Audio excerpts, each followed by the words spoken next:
warahmatullahi wabarakatuh. Halo teman-teman, aku Raisya. Selamat datang di Cermin Umat. Senang banget nih karena hari ini kita bisa ngobrol lagi bareng kalian di podcast yang membahas berbagai fenomena di sekitar kita dari sudut Islam. Waalaikumsalam warahmatullahi wabarakatuh. Benar banget nih Kak Raisa. Nah, kali ini aku bersama Kak Raisa akan membahas di episode kali ini tuh kita mau membahas topik yang cukup sensitif. Tapi juga penting banget nih karena ini tuh sering muncul di sekitar kita. Entah itu dari media sosial, dunia hiburan, lingkungan pergaulan, bahkan kadang juga masuk ke lingkungan pendidikan.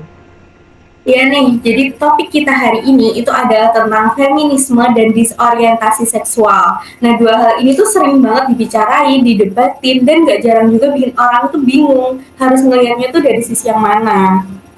Nah, karena di satu sisi ada yang bilang di bagian dari perkembangan zaman, kebebasan dan hak individu.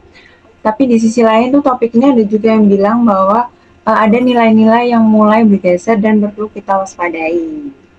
Nah, yang bikin menarik, fenomena ini tuh sekarang nggak cuma dibahas di ruang diskusi atau kelas, tapi juga udah tersebar nih lewat konten digital, influencer, gaya hidup, bahkan opini-opini yang dibentuk secara terus-menerus di media sosial. Maka dari itu di episode kali ini kita nggak cuman lihat dari permukaannya aja, kita pengen ngobrol lebih dalam bagaimana sebenarnya Islam memandang isu-isu seperti ini dan bagaimana kita sebagai umat muslim seharusnya bersikap. Dan supaya pembahasannya tetap adem dan fokus, kita tuh nggak akan bahas orang per orang atau menyebut nama tokoh tertentu ya. Jadi yang kita bahas di sini itu adalah fenomenanya, cara pandangnya, dan nilai yang seharusnya kita pegang. Iya, jadi bukan buat menghakimi siapapun, tapi lebih ke belajar bareng supaya kita nggak gampang ke bawah arus, tapi juga tetap menyikapi semuanya dengan ilmu, adab, dan juga pikiran yang jernih.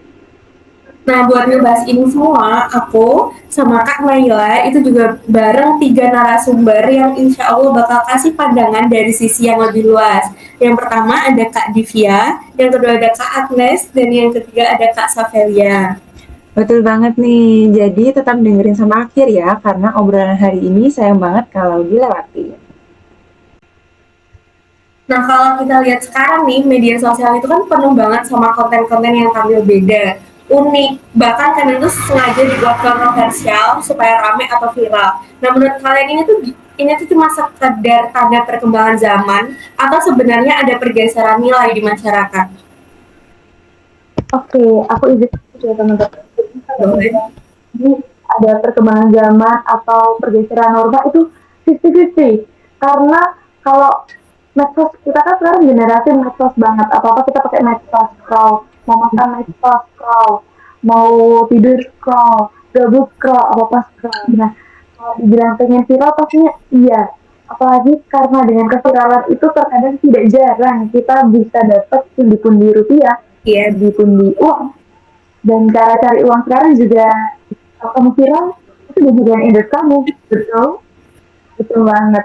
Nah, kadang karena keviralan ini tak jarang norma-norma itu juga ikut bergeser karena orang-orang jadi sudut pandangnya jadi lebih banyak yang kebuka, lebih banyak yang kita bebas beropini untuk menyampaikan opini kita.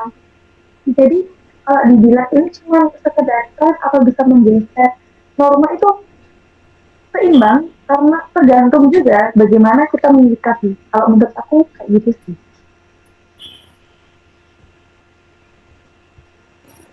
Nah, terkait media sosial tadi nih, tentunya kan sekarang pasti banyak banget nih public figure atau influencer yang punya pengaruh besar banget. Apa yang mereka tampilkan itu pasti kan bakal cepat ditiru nih sama orang-orang atau dianggap kayak biasa bahkan dijadikan standar. Nah, menurut teman-teman semua nih, seberapa besar sih pengaruh mereka terhadap cara pikir masyarakat khususnya anak muda atau Gen Z? Mungkin dari Kak Divya atau Kak Agnes bisa menjawab. Oke, aku izin ya. Kalau menurutku influencer itu dia itu memiliki peran yang cukup besar banget sih, apalagi dia itu kalau kita melihat tokoh kita influencer dia itu melakukan kegiatan yang melanggar seperti norma ataupun gimana, dia itu pasti kita itu mendukung dia kan. Ya kan kayak kita nggak peduli dia itu benar atau enggak. Jadi dia itu menurutku memiliki pengaruh yang sangat besar sekali. Apalagi benar tadi yang dibilang sama Kak Safela tadi bahwa kita itu hidup di dalam dunia medsos di mana-mana itu kita itu dari pagi sampai malam kita itu pasti menggunakan media sosial, nggak pernah kita itu berhenti yang namanya scroll scroll gitu sih. Apalagi kalau influencer kan followersnya dia udah banyak banget ya kak, lebih dari kayak minimal Betul Betul. itu 500.000 orang yang nge-follow, dan tak jarang juga banyak followersnya itu yang kayak fanatik, nggak mau apa public figure yang dia suka tuh dicap jelek, dia tuh nggak mau. Dan terkadang karena kefanatikan itu tuh yang ngebuat kayak dia tuh ngebenerin apa yang influencer ini lakukan tanpa melihat dari sisi norma, agama, ataupun juga negara gitu. Itu salah banget ya sebenarnya teman-teman. Terus kayak gimana sih caranya kita sebagai pribadi biar nggak seperti itu? Sebenarnya solusinya itu satu sih, detox medsos. Itu sangat-sangat diperlukan. Jadi kita memang nggak meninggalkan sosial media karena benar yang disampaikan oleh teman-teman semua. Kalau misal hidup kita ini semuanya sangat-sangat bergantung sama sosial media. Bahkan kuliah aja seperti ini kita nge-zoom ya teman-teman. Jadi yang bisa dilakukan ya detox medsos sih. Oh. Iya, kita harus memilah-milah medsos banget sih. Apalagi kita jangan lupa sampai kebablasan sama media sosial gitu. Nah benar Yang banget. kayak medsosnya yang lebih pintar daripada kita ya kak. Betul, betul. Nah, di generasi kadang-kadang itu AI gitu. Nah benar banget. Jadi memang yang kita lihat ini tuh bukan cuman soal hiburan aja, tapi juga bisa mempengaruhi cara orang melihat sesuatu. Nah, iya nih Kak, betul banget. Jadi kadang tuh karena terlalu sering muncul sesuatu yang awalnya dianggap aneh, lama-lama tuh pastinya jadi kelihatan wajar gitu kan ya. Kalau boleh lebih dekat lagi dengan realita nih, apakah di lingkungan teman-teman itu pernah ada sih fenomena atau peristiwa yang menurut teman-teman tuh menunjukkan adanya penyimpangan nilai, baik dalam cara berpikir, pergaulan, maupun cara menampilkan diri? Jadi saya mau menceritakan pengalaman pribadi di lingkungan Boleh. sekitar. Nah, jadi gini, dulu waktu SMA saya tuh punya circle gitu. Jadi circle-nya tuh ada dua cewek, salah satunya tuh saya, teman saya, yang dua ini cowok. Nah, jadi teman saya yang satu cowok sama cewek itu sebenarnya yang cowok itu memiliki ketertarikan kepada si cewek. Cuma selama ini itu dia tidak pernah mendapatkan feedback apapun. Nah, seringkali karena saya sama teman cewek saya yang satu circle itu sering bersama, jadi secara gak langsung saya tahu dong yang hubungan-hubungan dia selama ini tuh seperti apa. Nah, jadi dia tuh sempat teman-teman ada ketertarikan sama cowok sebenarnya. Cuma dia tuh sering kayak maju mundur gitu sama perasaannya, jujur. Terus pada suatu ketika dia tuh bilang seperti ini, sebenarnya kalau misal sama cowok ini dia kurang tertarik, dia ada satu orang yang lebih tertarik itu saat SMP. Saya nggak ada pikiran kemana-mana dong kalau dia berkata seperti itu. Ternyata yang dimaksud itu bukannya cowok tapi cewek. Nah, cewek ini dia ada tomboy seperti itu ya, bisa dibilang kayak gitu. Jadi nggak ada femininnya. Selama ini saya dan teman-teman saya ngelihat dia itu mungkin ada ketertarikan sama sesama jenis karena melihat sesama jenis ini bukan sebagai cewek tapi sebagai cowok. Karena kita tahu sebenarnya keadaan keluarganya seperti apa. Mohon maaf, dia dari keluarga yang broken home. Jadi di sini saya tekankan keluarga itu sangat-sangat memengaruhi identitas anak. Jadi itu sangat-sangat berpengaruh, sebenarnya bukan dari dirinya sendiri aja, ada faktor dari keluarga, lingkungan juga, itu juga sangat berpengaruh teman-teman. Kemudian setelah lulus SMA ini, sebenarnya waktu akhir-akhir SMA itu saya sering dengar sih, karena jarang, karena kita kepisah kelas, jadi saya jarang sama dia, tapi saya sering dengar dari teman saya kalau misal dia ada hubungan sama sesama jenis. Tapi karena kita sebagai teman, kita sangat-sangat menekankan ke dia kalau kalau kamu mau menceritakan tentang dia, kami tidak mau menganggap bahwa itu pasanganmu. Itu hanya sebatas temanmu saja. Selama ini kami bertiga itu sangat-sangat menekankan seperti itu ke teman saya, teman kami dengan harapan untuk tidak seperti itu. Kemudian waktu SMA, mohon maaf, waktu kuliah, kemarin kejadiannya baru banget. Kita ketemu lagi dan kita deep talk sebenarnya, dan plot twist lagi yang jujur saya sempet kaget sih sama pengakuannya dia. Dia udah lama sama si cewek itu tadi, dan kalau ditanya kenapa masih memutuskan untuk masih berhubungan, ternyata bukan hanya ketertarikan melihat dia sebagai seorang lelaki, ternyata ada unsur ketertarikan sama seksualitasnya.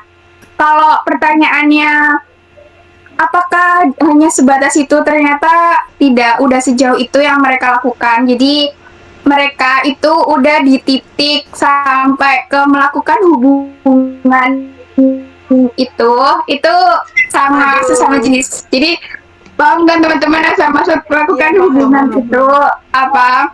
Nah seperti itu. Kemudian nggak hanya itu, sebenarnya hubungan ini tuh sering banget kayak kandas, habis itu balik lagi. Cuma ada namanya posesifnya sangat parah. Sebenarnya mereka tuh beda pulau gitu, tapi parahnya adalah yang satu sisi dia nyoba untuk mata-matain si pasangannya ini biar dia nggak ada selingkuh atau balik ke cowok, ke mantannya, karena kendalanya nih yang pasangannya teman saya ini sebenarnya masih ada ketertarikan sama cowok dan kayak mantannya sebelumnya seperti itu. Ini udah bisa dibilang obses nggak sih guys? Iya Iya, benar, udah. obses sih. Ini jatuhnya udah obses, iya betul nggak sih? Raisa udah obses banget Iya. nggak sih guys? Iya, itu malah jadi obses banget gitu, kayak oh my god. Tapi dia itu masih percaya sama Tuhan nggak sih? Iya, bisa dilanjutkan. Kemarin Ki. tuh sempat aku tanya, aku pancing-pancing gitu karena setauku agamanya itu kuat banget dulunya. Ternyata akhir-akhir sejak dia udah parah, levelnya udah separah itu, ternyata dia udah jarang pergi ke gereja ternyata. Jadi tiap minggu dia udah nggak berdoa lagi. Tapi kalau ditanya pengakuannya sih jujur dia ngerasa kalau dia masih ngerasa masih percaya sama Tuhan. Dia sebenarnya udah capek di sini tapi bingung mau ngelepasinnya itu gimana, udah susah karena lingkungannya dia itu udah lingkungan yang LGBT semua rata-rata. Kemudian kalau percaya sebenarnya ada gini, saya sempet tanya gini, kamu kalau misalnya nanti mau ada keinginan untuk nikah, kamu mau nikah sama ngelanjutin yang temenmu gitu, atau nikah sama memutuskan untuk maksain dirimu buat suka sama cowok? Pengakuannya sih dia udah nggak ada rasa ketertarikan sama lawan jenis karena saya tadi bilang udah melakukan itu, jadinya kalau menikah dia karena ada rasa taat untuk agamanya, dia memutuskan untuk tidak menikah saja. Kayak gitu sih teman-teman. Kalau soal Tapi- agamanya dia. Kalau pandangan orang tuanya sendiri melihat anaknya seperti itu gimana? Tadi saya sempat berkata kalau keluarganya itu kan bermasalah ya. Jadi dia selama ini sih sama orang tuanya agak dibiarin ya. Jarang berkomunikasi juga sebenarnya. Jadi kayak orang tuanya ya udah sekedar tahu gitu pengakuannya. Jadi nggak ada yang gimana-gimana. Makanya separah itu udah levelnya udah parah. Orang tuanya juga udah diem aja sih. Fokus ke diri mereka sendiri sih lebih tepatnya. Jadi ini Emang teman-teman bener ya? gimana? Emang bener ya, lingkungan itu bener-bener berpengaruh itu apalagi lingkungan keluarga. Benar. Berpengaruh itu untuk Banget. bersosialisasi. Jujur agak shock banget karena ini first time sih aku kayak mendengarkan cerita yang benar-benar gong jadong. Mereka juga sampai ke hubungan yang Iya. Iya itu loh. Kalian tahu nggak sih, aku tadi habis lihat-lihat toh, ternyata yang diceritain sama Sylvia ini ternyata itu dia itu bisa dipenjarakan loh. Soalnya kenapa? Ini udah ada pada pasal 495 ayat 1 RUU KUHP, dia itu bisa dipenjarakan dengan batas waktu 5 tahun hingga dipenjarakan paling lama 9 tahun. Ini bisa memperkuat banget karena itu kan tindakan LGBT itu udah termasuk ranah hubungan seksual ya kan. Benar. Nah, itu kayak ini, nih, kalian harus lihat ini.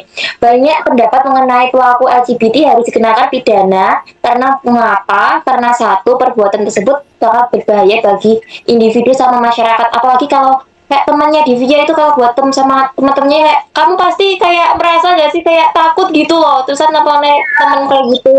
Nah, ini termasuk perbuatan yang anormal banget sih. Dan ini tuh itu udah dalam ranah tindakan cabul juga. Ngeri banget sih Dia saat udah ini. oke banget. Iya, udah obsesnya udah parah. Nah iya kan. Awal-awal masih itu sih aku masih lihat dia tuh kayak nggak mau, dia tahu sebenarnya saya nggak mau mengakui hubungan dia sama pasangannya itu karena selama ini saya menegaskan kalau sama aku kamu nggak ada hubungan apa-apa sama dia, itu cuma teman aja. Saya selalu menegaskan seperti itu. Cuma karena denger dia pengakuannya seperti itu, jujur langsung takut ya seketika. Awalnya kayak masih ada harapan berubah, sekarang kayak langsung takut gitu. Jujur, hostnya juga di sini kayak tiba-tiba shock banget ya. Allah ini banget sih aku loh jadi kamu sumpah. Aman, kan kita bisa pantau ya. Terus kalau biasanya peraturan di kos itu terkadang emang betul lawan jenis nggak boleh masuk, tapi terkadang yang sejenis itu loh guys, yang sejenis itu lebih Iya, jujur, benar-benar. Terus lingkungan itu juga mereka tuh lihat gitu tuh lebih milih untuk diem gitu. Makanya Iya, semakin lebih ke penyebarannya semakin banyak. Iya, iya. Bahkan kalian tahu nggak sih, ternyata itu temennya itu malahan mendukung banget kalau tindakan kayak gitu. Jadinya itu kayak gimana, bener-bener apa yang dibilangkan sama Divya bahwa kita itu lingkungan itu sangat mempengaruhi. Iya nggak sih teman-teman? Benar. Benar. Lucu banget. Jadi tuh benar-benar nggak ada temennya yang sampai sekarang tuh yang ngingetin gitu ya, Kak Divya ya? Apa gimana nih? Saya sebagai temennya sudah selalu mengingatkan ya. Tapi susah atau semakin gimana? kesini, Capek jadi ya. gini teman-teman, kalau dia semakin dikasih ruang, dia akan semakin merasa oh dia didukung. Jadi Oh. kami yang di satu circle itu justru ngehimpit dia buat ngerasa oh aku nih salah, dan nunggu dia sampai ngedorong sih lebih tepatnya ngedekan supaya dia ngerasain capek dan nggak ngelakuin itu. Jadi kita sama sekali nggak mau ngasih ruang lagi buat dia seperti itu. Gitu. Ya, menarik banget sih tadi cerita dari Kak Benar. Divya sendiri. Nah, karena kadang kalau misalnya kita bahas secara umum itu kan rasanya jauh banget kan. Tapi kalau ada contoh dari lingkungan sekitar kita sendiri, kita tuh jadi sadar kalau ini tuh emang nyata terjadi, ada gitu di sekitar kita. Nah, benar banget. Dan mungkin itu juga yang bikin pembahasan ini tuh penting ya, karena yang kita hadapi itu bukan cuma di tren internet aja nih, tapi juga ternyata ada pengaruh di kehidupan sehari-hari. Nah, kira-kira menurut teman-teman semua itu gimana sih menurut pandangan teman-teman tentang LGBT ini tuh di pandangan Islam kayak gitu? Nah, kalau sebenarnya soal Islam itu kan sebenarnya perempuan itu punya kedudukan yang mulia dan juga hak-hak yang diatur gitu. Jadi menurut kalian itu gimana sih Islam itu memandu kesetaraan antara laki-laki dan perempuan? Oke, aku masuk ya. Jadi sebenarnya itu emang Islam itu tidak membeda-bedakan antara laki-laki dan juga perempuan. Di mata Tuhan, laki-laki dan perempuan itu sama dan setara. Mereka punya tanggung jawab yang sama, kedudukan yang sama, hak yang sama. Tapi yang membedakan, nggak ada yang membedakan gitu menurut gue sama. Tapi ini mungkin yang jadi kayak diselewengkan sama orang-orang kayak, ya udah kita itu setara gitu loh, kita sama. Jadi itu yang salah apa ya, salah kaprah, salah tangkep gitu. Terus juga di hadis, mungkin teman-teman nanti bisa nambahin di hadis Bukhari nomor 5.885 itu tentang Rasulullah Shallallahu Alaihi Wasallam melaknat laki-laki yang berdandan menyerupai wanita dan juga wanita yang berdandan menyerupai laki-laki. Nah, di Islam sendiri aku belum nemuin tentang Quran atau apa, aku cuma nemuin hadis ya kayak gitu. Jadi di Islam aja udah nggak boleh cowok menyerupai cewek dan cewek menyerupai cowok. Yang dibolehkan itu cowok-cewek kedudukannya setara, sama, nggak ada yang dibeda-bedakan di mata Tuhan, entah kamu cowok salah cewek salah. Kalau udah melanggar hal-hal yang diharamkan, menurutku tetap mendapatkan hukuman yang setimpal gitu sih guys. Kalau kalian yang lain gimana? Kalau aku ya, emang mereka itu setara, guys, dan sama. Tetapi kita itu walaupun setara, kita itu cewek pasti membutuhkan sosok cowok untuk menjadi imam, bener gak sih teman-teman? Betul.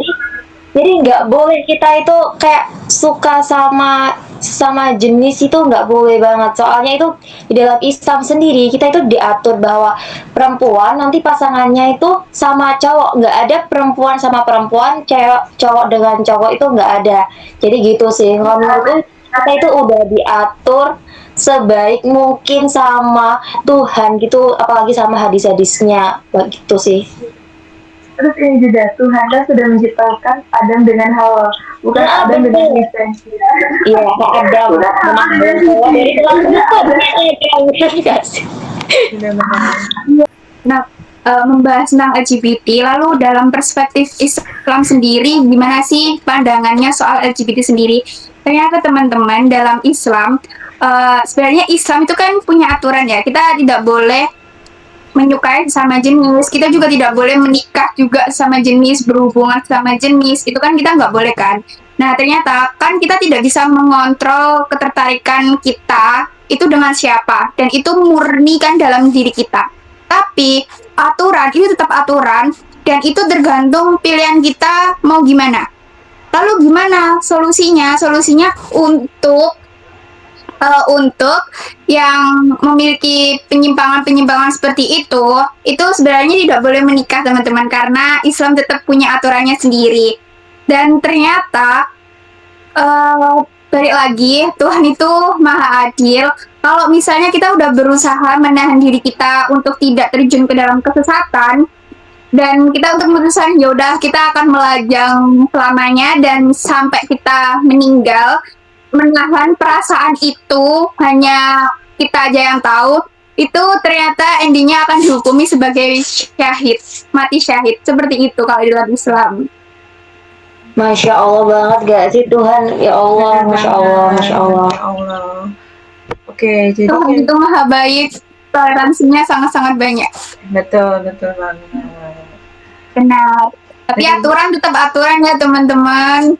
Iya, nggak boleh dilanggar ya, karena kita itu diciptakan tuh pastinya kan juga untuk benar-benar saling melengkapi antara perempuan dan laki-laki seperti itu. Benar. Oke, selanjutnya tuh kira-kira menurut teman-teman nih, kita kan sebagai masyarakat muslim atau umat muslim terkait hal ini tuh kira-kira sikap gimana yang teman-teman ingin sampaikan ke orang-orang atau teman-teman di luar sana tuh mengenai tindakan yang harus kita lakukan agar tidak terjadi LGBT seperti ini. Oke, aku izin masuk. Jadi tindakan yang mungkin bisa kita lakukan adalah untuk pertama buat diri kita sendiri. Kita jauhin kalau itu udah salah, ya udah.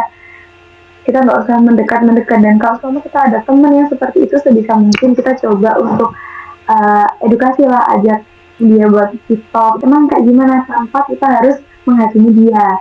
Nah, terus kalau untuk di luar sana, pertama untuk diri, maksudnya aku menekankan buat diri kita sendiri, karena nggak mungkin kita akan gimana ya, kayak tiba-tiba langsung ngomong kamu nggak boleh LGBT gini. Yang ada kita digambar sama orang itu ya. Jadi kayak lebih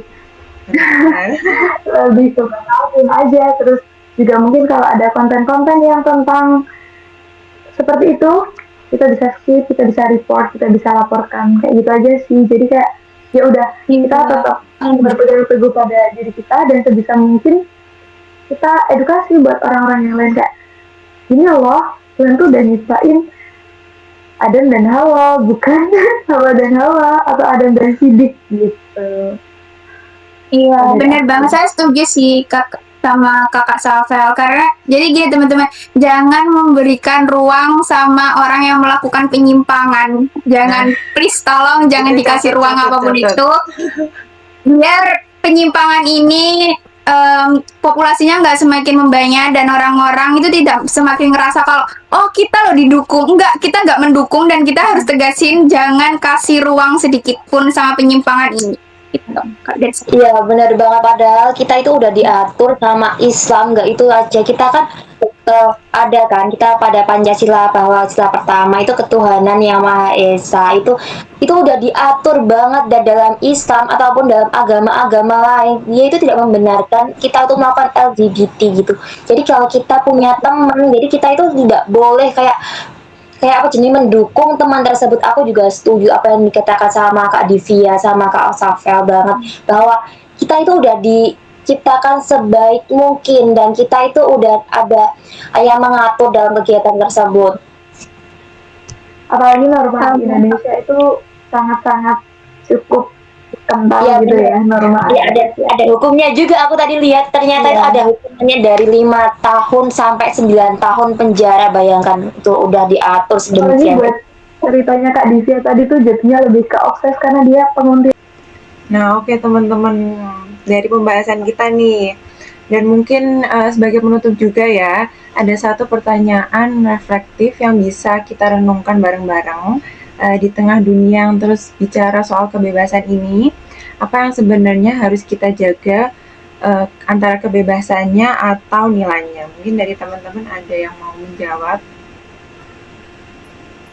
Menurut kalian nih, antara kebebasan atau nilainya yang perlu kita jaga? Kalau dari saya, kita harus menjaga nilainya, nilai-nilai norma, agama, semuanya kita harus jaga. Kita diberikan kebebasan, tapi kita juga harus tahu diri, kita harus tahu aturan ya teman-teman. Dan Tuhan nyiptain kita segini dengan kodrat yang begini sebagai wanita, sebagai laki-laki. Maka nanti saat kita kembalilah dengan kodrat yang sama sebagaimana Tuhan ciptakan kepada kita. Oke, kalau aku menurutku dua-duanya sih Kak ya, kalau harus dijaga itu antara kebebasan dan juga nilainya. Karena kita itu kan bebas, kita ada negara demokrasi, kita bebas untuk berargumen, kita tuh bebas untuk menentukan pilihan. Tapi kita itu juga harus menjaga nilai-nilainya tadi, nilai moral, agama, apalagi kan kita kan orang Islam dan kita ini orang yang beragama, jadi kita harus menjaga agamanya yang udah ada tata caranya, bagaimana cara kita untuk bertindak, bagaimana cara kita itu untuk saling peduli satu sama lain gitu. Oke, semoga obrolan hari ini bisa jadi pengingat buat kita semua bahwa nggak semua yang ramai itu harus diikuti dan nggak semua yang terlihat normal di sekitar kita itu otomatis benar menurut agama. Terus semoga juga kita bisa tetap jadi pribadi yang terbuka dalam melihat realitas, tetapi juga tetap kuat dalam memegang nilai-nilai Islam.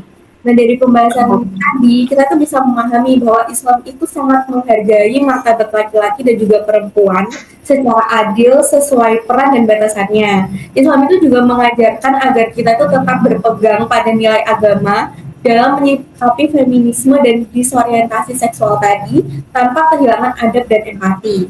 Jadi, di tengah banyaknya pengaruh zaman, yang paling penting bagi generasi muda itu adalah tetap punya prinsip, menjaga iman dan juga nggak mudah terbawa arus. Betul banget. Jadi seru banget ya pembahasan kita kali ini buat narasumber kita, Kak Agnes, Kak Divya, dan Kak Safa. Makasih banyak yang udah mau sharing, berbagi momen. Semoga dari pembahasan kita kali ini tuh dapat teman-teman dapat mengambil hikmahnya dan bisa menjadi pembelajaran untuk kita semua. Oke, terima kasih. Terima kasih semuanya dari aku, Naila dan juga Kak Raisa.